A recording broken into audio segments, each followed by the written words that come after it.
and thank you, my brothers. Good evening. My story is a simple story, and there's one experience in my life that kind of explains to me the vocation that I've hopefully received from the Lord. But before I get into that, let me frame that story with this. I come from a very small village, a very Catholic village, a village that is consistent of less than 100 people. And in that village, there's this huge red brick church. And I live just up the hill behind that red brick church. And so every Sunday, if it was nice out, my whole family would walk down to church and receive our Lord in the Eucharist. It was picturesque. It was beautiful. And it was for me. There was a time in my life when I was super excited to serve at any Mass that I could get. So one time I went to Mass and the servers were absent, so I volunteered myself to serve that Sunday Mass. And at that Mass, I dozed off a lot. And I was in 5th grade maybe, and it was one of the first Sunday Masses that I served. And as I'm kneeling there, right before the epiclesis, where the ding-a-ling-a-ling, I was kneeling there, and I was kind of like visibly dozing off. And at the epiclesis, the bells began to ring, but it wasn't the bells that kind of shook me to my senses. It was a voice in my right ear, very vivid, something that I still remember today. And that voice said, "I want you to be my priest." And so after Mass, naturally, I told my mom. And naturally, because we live in a very small village, she told everyone else. And pretty soon, everyone knew Adam was going to be a priest. And so, life continued, and I entered the stillness of the world, and that spark that had been planted behind my heart was smothered. Entered the stillness of the world. And I didn't believe that beauty, the picturesque childhood that I had, was no longer for me. In fact, I was going to grow up. I was going to make myself not mundane, and I was going to make myself worth something. And so I thought of aerospace engineering. And so throughout all of high school, I wanted to be an aerospace engineer, build the best jets, and take people across the ocean in less than, time that is now today. Anyway. So it was around junior year that I had the experience. So what was the experience? Well, it was my first confession. And let me tell you that story.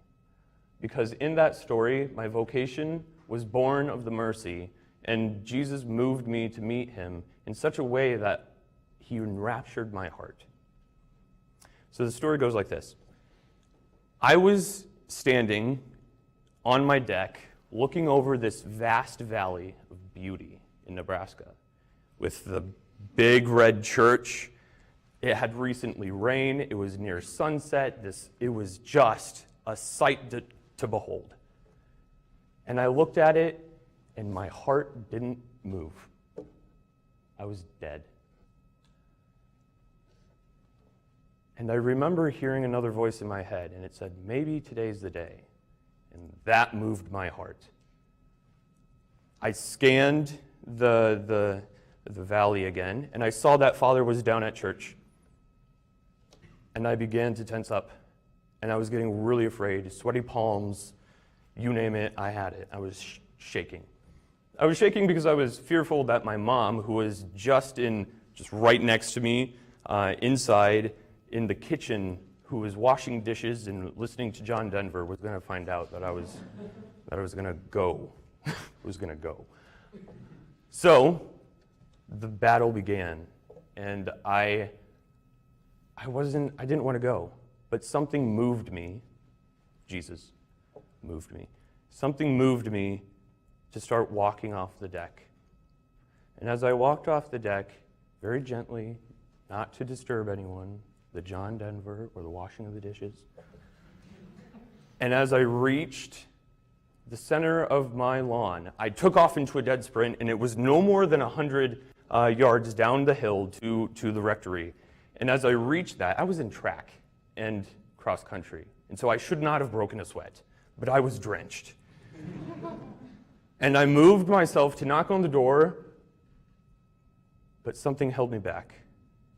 Maybe today's the day. He's going to condemn you. He's going to do this, that, and the other thing, and you're going to walk away, and you're going to be less than a human than you are now. But something moved me, Jesus, to knock on the door. So I knocked, and he came out, and he was like, Adam, what can I do you for?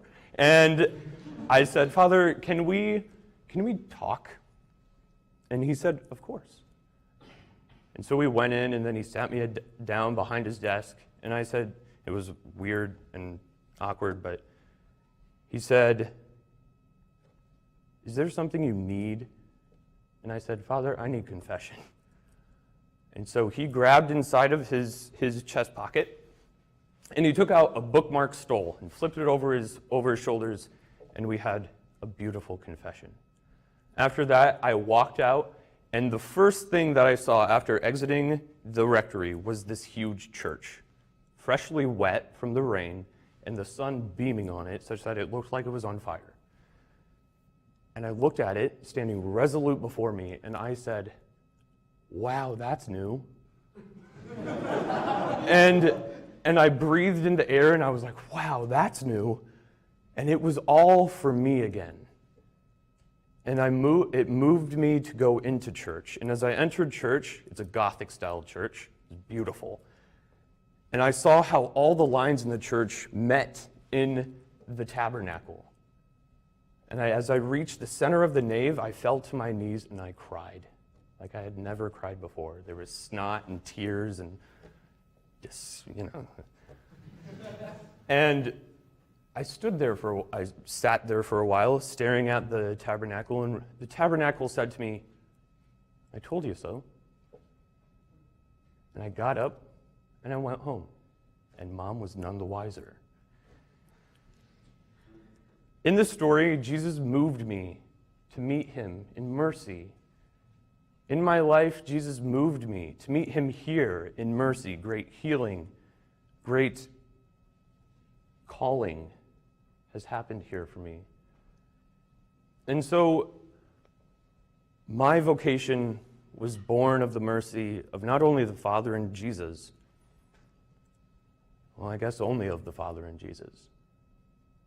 Praise be Jesus Christ.